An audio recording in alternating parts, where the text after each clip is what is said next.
Non si vive solo di un piccolo inquinamento, si vive anche di tradizioni e anche le tradizioni nutrono. Alla fine Treviso, che sceglie di annullare il pane-vino e vietarlo su tutto il territorio comunale in base all'ordinanza antismog, rimane isolata e, stando alle dichiarazioni del presidente del Consiglio comunale, il meteorologo Giancarlo Iannicelli, la decisione è stata sofferta.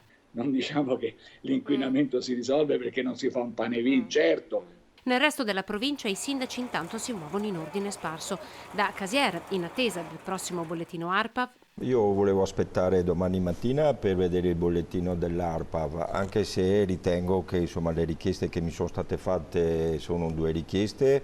Oltretutto noi avevamo già dato indicazioni di farne uno nel capoluogo e uno nella periferia, però è una condizione fra l'altro anche una parrocchiale dove che, insomma, è un simbolo proprio limitato per una continuità. A Cappella Maggiore, che ne ha autorizzati solo 2. Rispetto ad una situazione precedente nella quale chiunque accendeva fuochi, e adesso siamo arrivati a ridurli a 2.